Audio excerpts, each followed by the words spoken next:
Have you ever noticed how powerful it feels to make your own choices? Whether it's deciding what to eat for breakfast, when to go for a walk, or how to spend an afternoon, independence is something we often take for granted until we fear losing it. For seniors, especially after 70, independence becomes one of the most important and sensitive parts of life.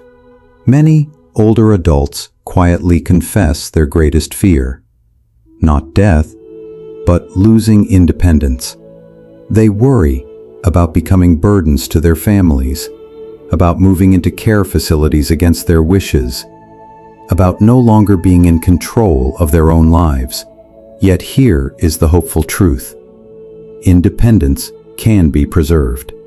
With intention, habits, and support, seniors can continue to live on their own terms every single day.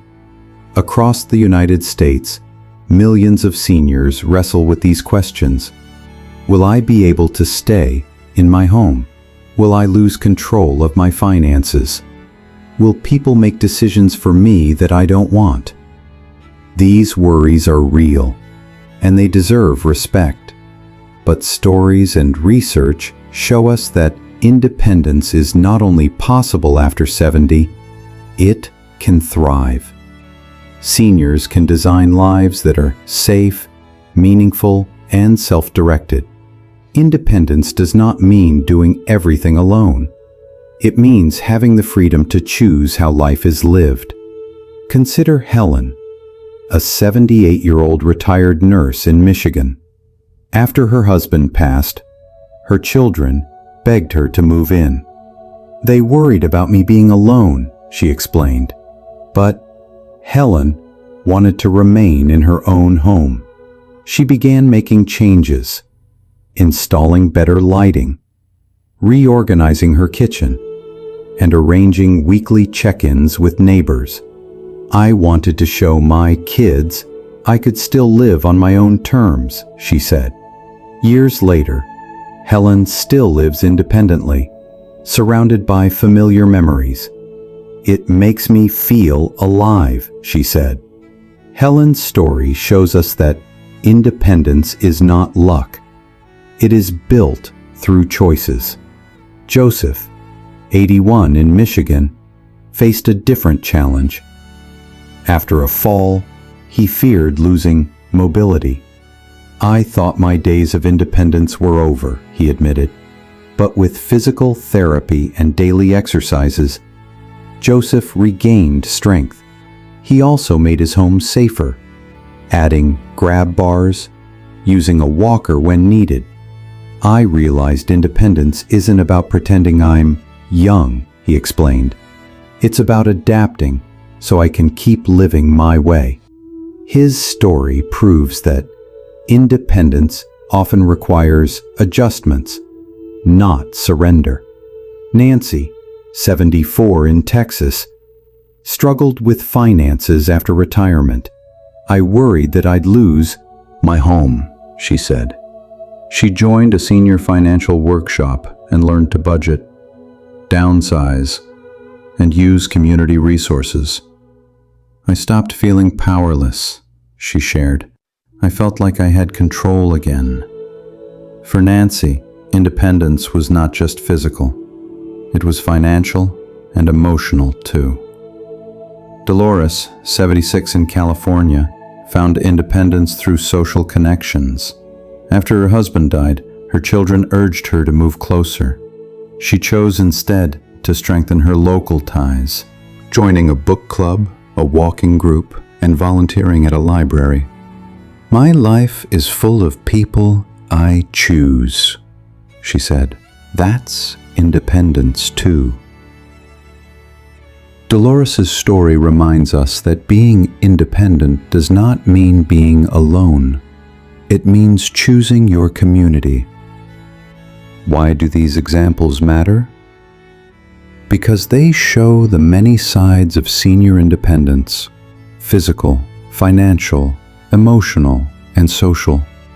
Independence is not a single act. It is a lifestyle. It's about designing daily routines, spaces, and relationships that preserve dignity and autonomy. And science backs this up. Research shows that seniors who maintain independence live longer, report greater happiness, and have lower rates of depression. Independence provides purpose, motivation, and self-worth. It reassures seniors that they are not fading away, but still in charge of their lives. So, how can seniors strengthen independence after 70? The first key is health. Daily exercise, balanced nutrition, and regular checkups create the foundation. Joseph's story of regaining mobility shows that health is central to autonomy. Even gentle walks or chair yoga can make a big difference. The second key is safety at home. Falls are a major risk, but simple changes, better lighting, grab bars, decluttering, make homes safer. Helen reorganized her home not because she was weak, but because she was wise. Safety preserves independence by preventing setbacks. The third key is financial control. Seniors often fear losing homes or savings, but with budgeting, planning, and trusted advisors, independence can be secured. Nancy discovered empowerment when she learned to manage her resources. The fourth key is social connection. Isolation erodes independence. Friends, neighbors, and groups provide support that helps seniors stay engaged and resilient. Dolores proved that independence grows through chosen relationships. The fifth key is technology. Many seniors resist, but learning video calls, medication reminders, or even smart home devices can extend independence. Grace, 75, in New York said, "When I learned to video call my family, I felt less alone. It gave me freedom to stay home without being cut off." The sixth key is mindset. Seniors who see independence not as doing everything alone, but as making choices, adapt better. Joseph embraced his walker not as weakness, but as a tool for freedom. That mindset shift is powerful.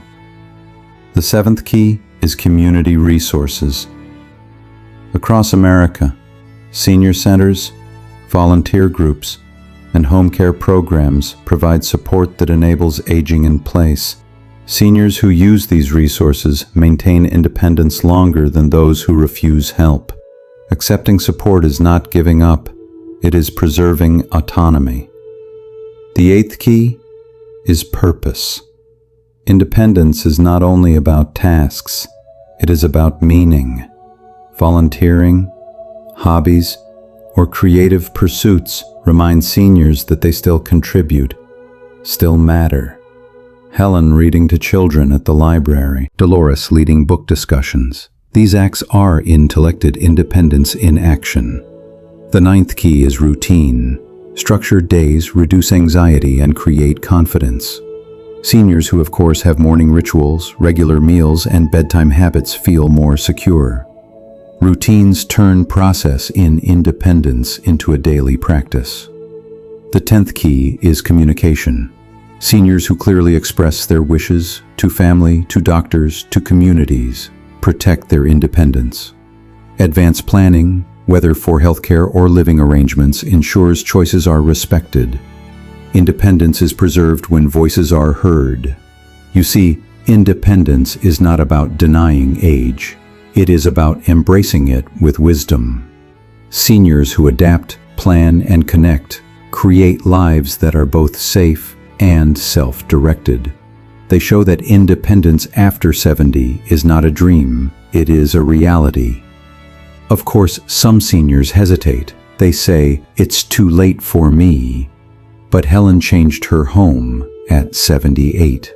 Joseph regained mobility at 81. Nancy regained financial control at 74. Dolores rebuilt community at 76. Their stories prove that independence can be reclaimed at any age. Families can support too. Instead of insisting seniors move in, they can ask, "What do you want? How can we help you stay independent?" Respectful support strengthens, not weakens, autonomy. Communities can create programs that empower seniors instead of sidelining them. As we wrap up, imagine a senior waking tomorrow morning. They rise in a safe, well-lit home. They prepare a healthy breakfast, take a short walk, check finances with confidence, call a friend, and read a favorite book. They end the day with gratitude, knowing their life is theirs to direct. That is independence. And now, I invite you to reflect. If you are a senior, what step will you take today to protect your independence? If you are a family member, how will you support your loved one's autonomy? Share your answer in the comments. Your story may inspire another to take action. Share this video with someone who needs encouragement. And don't forget to subscribe to Verdant Years, where every week we bring stories, tools, and inspiration to help seniors live with dignity, freedom, and joy. Because aging is not about surrender, it is about strength. Independence after 70 is not only possible, it is powerful. And every senior deserves to live on their own terms every single day.